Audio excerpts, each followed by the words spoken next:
my name is Chong. Today I'll be presenting AIDS in the Black community of North Carolina. Wangari Maathai, the first African woman Nobel Peace Prize winner, once claimed that HIV is a biological weapon deliberately created to wipe out the black populations. She argues, others say AIDS was a curse from God, but I say it cannot be that. Us black people are dying more than any other people on this planet.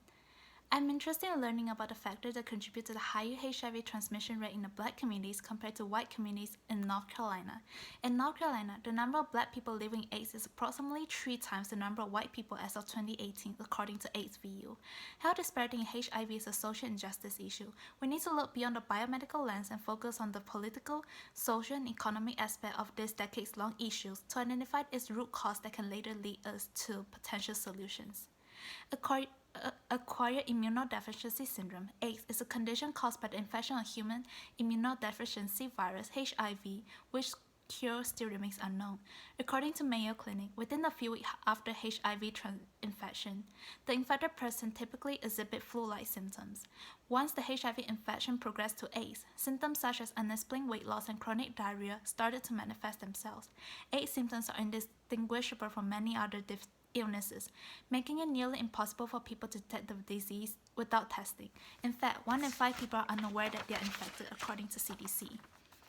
We can only expect the number to be higher in black communities due to lower HIV testing frequency. While black people account for the majority of HIV cases, only 40% of the black people nationwide reported being tested, according to Matthews. A study done by Dr. Alison Matthew and her research team investigated the barriers and motivators for black people in the urban and rural areas of North Carolina to do HIV testing. The result shows that HIV stigma revolving black people is the main discouragement that refrains them from performing HIV testing. For example, many young black people are anxious to go to healthcare facilities or buy self-testing HIV kit to screen for HIV because they are terrified of being found out. This shows that HIV-related stigma not only created an unsafe environment in the public, but also at home for black people. Besides, stigmatization and discriminated treatment from healthcare workers also discourage black people to go in for HIV testing. One of the participants stated in utter disappointment that she received many shaming in the clinic and was encouraged self-stigmatization by the healthcare worker when she received a positive HIV result back, according to Matthews.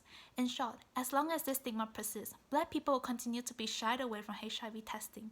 Without HIV testing, black people living with HIV will not be able to detect the virus and thus leading them to spreading the virus even more unconsciously and unintentionally.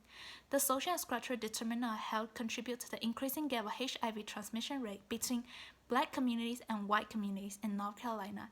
As of 2014, black communities in the southern United States account for 54% of the newly diagnosed HIV cases in these areas.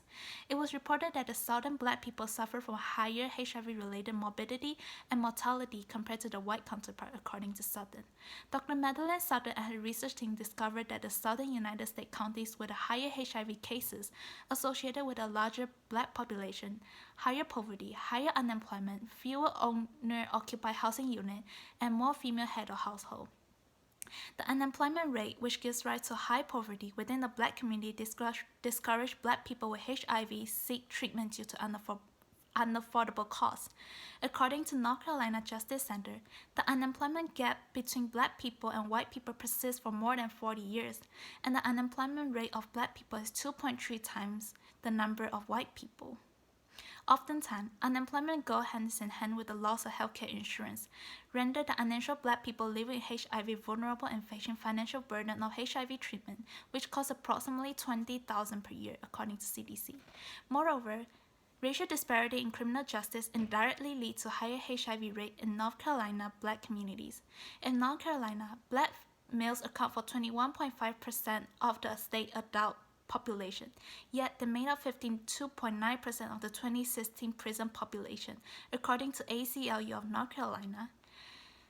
This disproportionately high incarceration in black community caused a low black male to black heterosexual female ratio and thus result in more female hetero household and higher concurrent sexual partnership, which ultimately leads to higher HIV transmission rate in the black communities.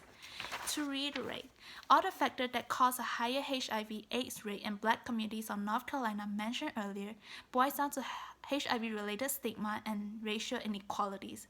Stopping HIV stigma starts with friends, family members, and community members being more accepting and supportive of people living with HIV, and understanding that HIV infection is not a representation of a person's personality and lifestyle.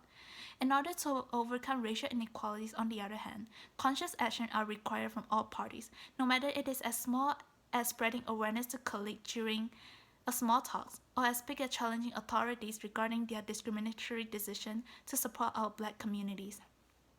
Although it may seem like AIDS is only prevalent in the Black communities, let us not forget that AIDS can infect everyone. They say prevention is better than cure. Since we have yet to formulate a cure for HIV, we need to take even more serious steps in prevention collectively to protect everyone from all racial groups and progress towards the goal of the U.S. Department of Health and Human Services of reducing new HIV infection in the US by at least 90% by 2030. Lastly, living with HIV can be challenging. Please show some love and support for the people living with HIV as they go through this journey. Thank you.